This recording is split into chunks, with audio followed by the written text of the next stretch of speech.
I'm really here to interject little bite-sized snippets of psychology into the proceedings. Because fundamentally, I think making partnership working work is about the management of difference. And so what we're going to be looking at is some ways in which people differ and what impact those differences have. Whilst you're watching this first scenario, make a few notes, and there are 2 questions I'd like you to consider. I can't see that damn screen. Yeah. 2 questions to consider. What is going on here is the first one, is the very obvious one. The second one is, what is my response to it? Am I taking sides? Does someone irritate me? Do I like one person more than another? And who do I identify with? And what does that tell you about yourself? So without further ado, let's have the first scenario.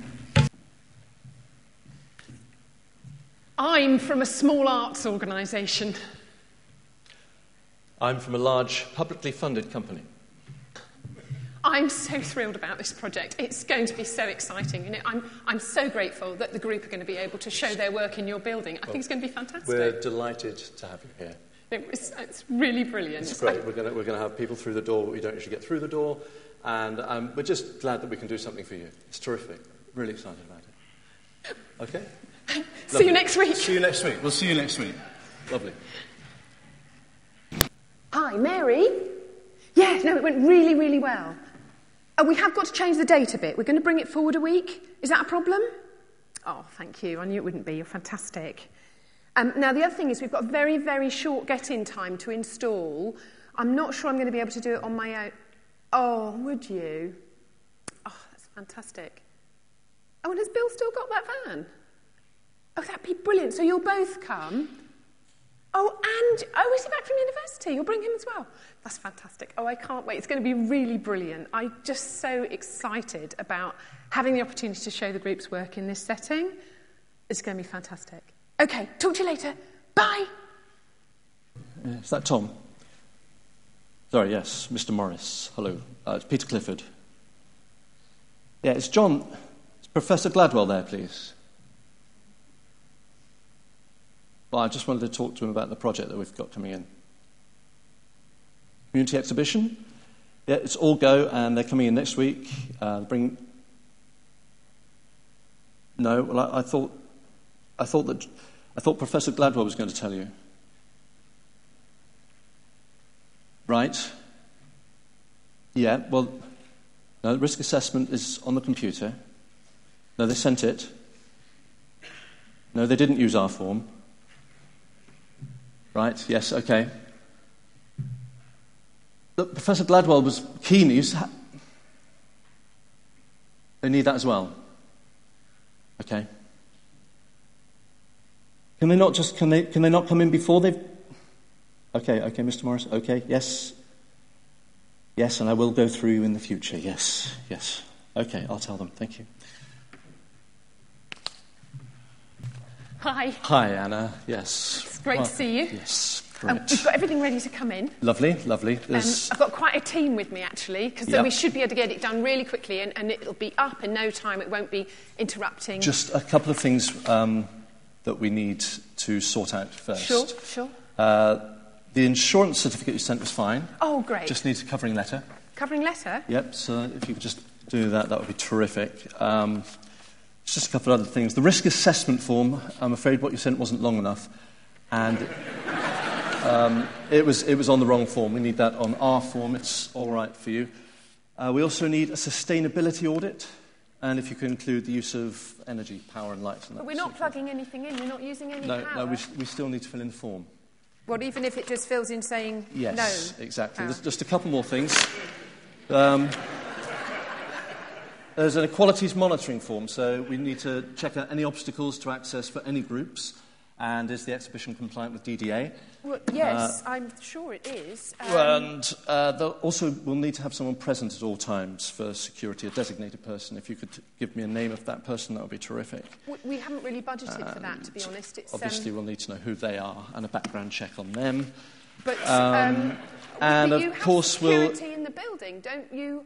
Just, I mean, it's only stuff on the walls. There's not anything. We can provide someone, but there will be an additional charge for that. we would have to charge you for that. We don't really... I mean, everybody who works for an organisation is a volunteer, really. I don't think that we have those kinds of resources at the moment. Can I take these away? And I mean, if we can just get the exhibition in and up, I'll just fill these in tonight, maybe? No, we're not allowed to allow the exhibition in until you've filled in forms. It's company policy, I'm sorry. It's a standard. All the other exhibitions we've had in have filled in these forms. It's never been a problem in the past. But why didn't you tell me this before? I wasn't entirely aware of all the forms that needed to be filled in. I was hoping that what you had sent would be enough. But if you'd have told me this before, we would have been able to... As I said, I've only really just found out myself last week. And of course, we will need to see your passport and to photocopy of that for due diligence, and anyone else that you will have in the building. Well, thing is, we've only got the volunteers with us today, and the van and everything, and it's all packed up. It's actually parked outside now. We thought we were going to do this now, so I don't... I mean, this is going to take quite a while. Thing is, you know, we actually had another offer of another venue. Well, we're very excited to have you here. We'll be very pleased to have you here. It's just these forms. It's all standard stuff, really. I don't think this is going to work. I'm really sorry. No, really, it's not going to work. It's just not going to work. I think we'll probably just go with the other. I mean, it's just a foyer. We'll take it to the other venue. Thanks, anyway.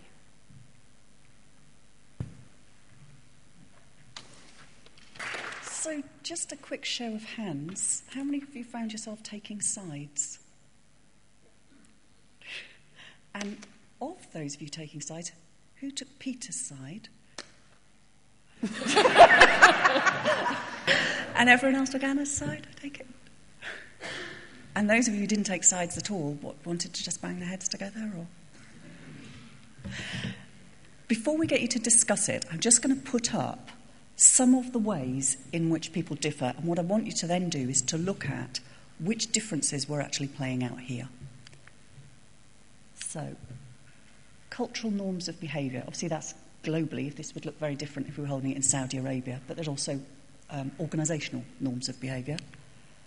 Knowledge and experience. You can only see the world through your own experience. Intellect and thinking style. So there's a question about how much complexity can somebody deal with, but there's also questions around, are you the sort of person who builds the picture from what you know and kind of from the bottom up, or do you take information in top down, big picture first? Personality in its many varied ways. Emotional resilience and how you respond to pressure. Motivation, what is it that drives you and drives you to do what? And fundamental values. So take about 5 minutes on your tables. Don't focus too much on the content of what was going on, but what differences were playing out and what just happened that made that not work.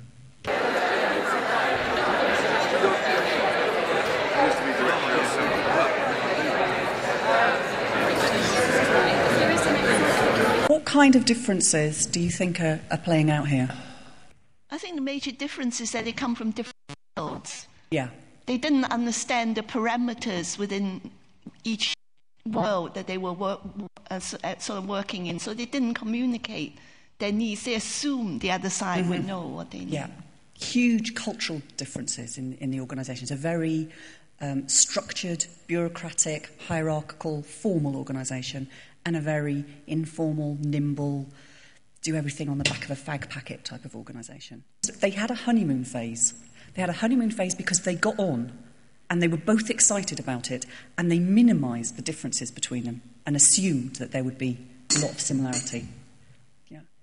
What I noticed was that this is a partnership, and yet it felt a lot like the bigger organisation was doing the smaller one a favour, and actually it was all one way, and there's no equal footing there from the beginning. So There's a very interesting little twist at the end there, isn't there? Because there is a power imbalance, and I don't think that the big organisation had any expectation that the little organisation would throw their toys out the pram and walk off. Because they think that they hold all the cards. And if you're in a big organisation, it's worth taking account of the fact that actually you don't have all the power. People can say no. It appeared that they didn't share any sort of common motivation for this, and that there was no shared objective or partnership intent from their getting together, just that they both had their own ideas and nothing really shared. Yeah. In terms of personality, I think when the big organisation was reflecting back that there was all these forms to be filled in, not a lot of the kind of personality of the individual came through. They just very much reflected this as the kind of corporate line, which I thought was quite interesting, because when he was on the phone to his boss, actually he seemed to be more on the side of the kind of arts organisation, was kind of arguing, surely this is enough. But that didn't then come through in any way when he then communicated that back to the arts organisation. There was no kind of apology for this, when actually it was his fault that the forms hadn't been filled in early. There was no kind of offer to help. There was no kind of sense of it as a shared problem. It was more just kind of reflecting this is the kind of institutional line. And the individual, it was almost like the institutional personality got in the road of the individual personality, and that was quite significant, I think, in the break time. Became a bit of an automaton. There's one little snippet of psychology I'd like to quickly throw in here, which is to do with the way that people respond to pressure, because I think this was part of what was playing out. And there are 3 ways, this is a bit of an oversimplification, but there are 3 ways fundamentally that people can respond to pressure. One is they can move towards people. You can look at a situation and think, this isn't really safe. Who's going to protect me? I will do what I'm told. I'll do a very good job, and then nobody can criticise me, and I'll be a good boy, girl. The second one is to move away from people. To think, I don't feel safe here. I don't trust anybody. I will close the door, or I'll emotionally disengage. I will stay out of it as much as I possibly can. And the third one is to say, I will move against people. I don't feel in control, so I will reassert control by controlling other people, manipulating other people, imposing my will. And I think that Peter is a bit of a move towards person. He's a bit conflict avoidant.